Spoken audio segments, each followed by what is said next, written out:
Welcome back sa ating FB page na Free Reviewers with Leonalyn at sa ating YouTube channel na Solving Math with Leonalyn. Now, let's answer questions from one of our followers na pinipm niya ito sa ating FB page. So, kung napapansin nyo, medyo marami ito.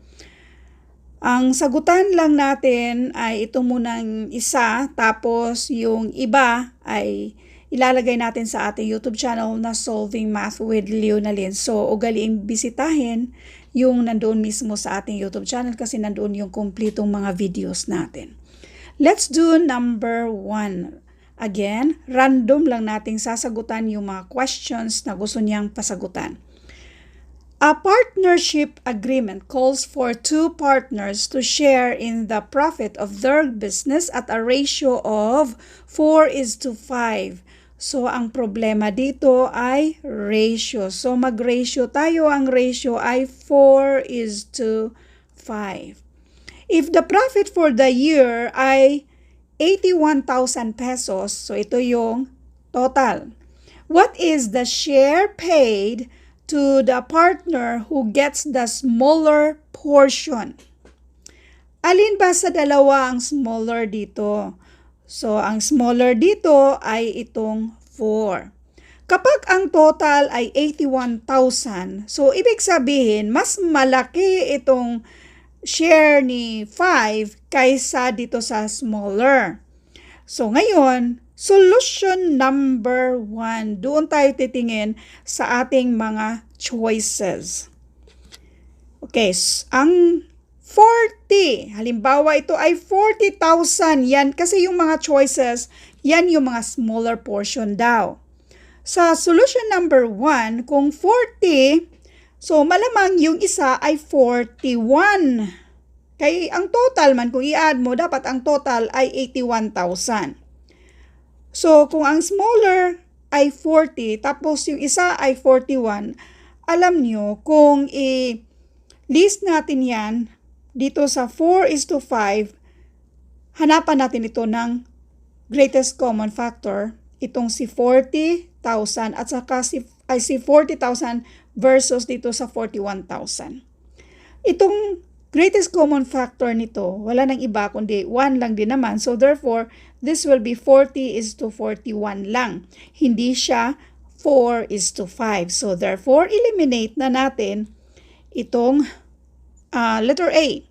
Now next, dito sa choice letter B. Kung 45K ay 45, yung smaller ay 45,000. So kung 45,000, yung bigger niya, so kung 81,000, minusan natin dito sa 45,000.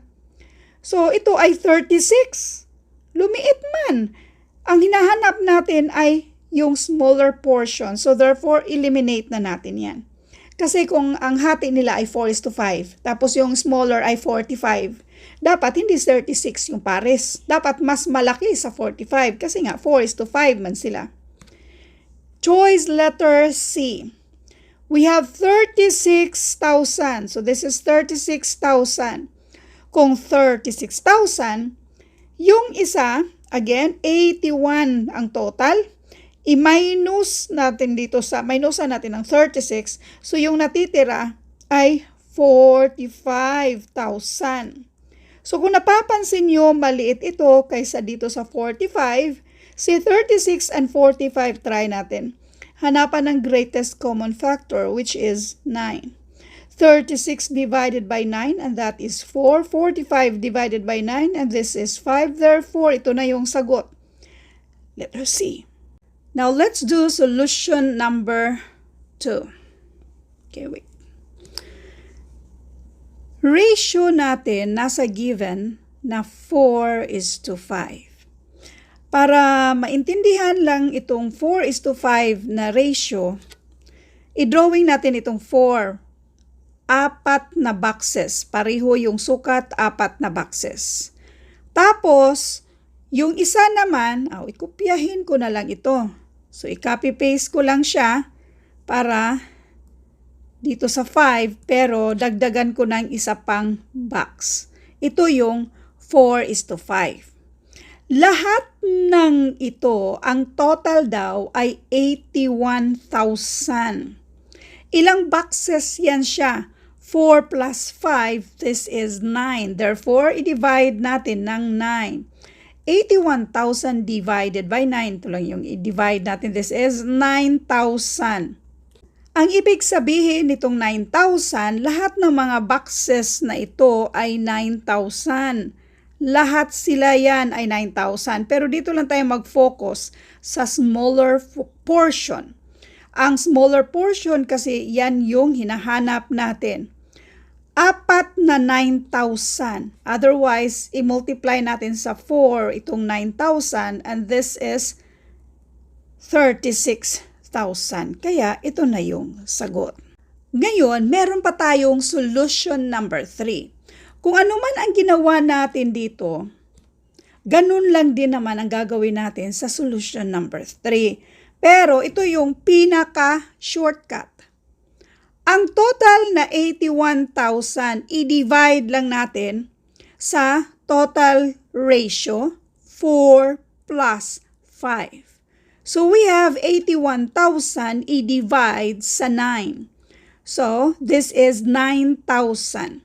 Yung hinahanap natin ay yung smaller portion. So yung smaller ay 4. Yang 4 na yan, yan yung i-multiply natin sa 9 at ito na yung sagot, 36,000. Thank you for watching and all. I hope na meron kayong natutunan sa videong ito. Thank you and God bless.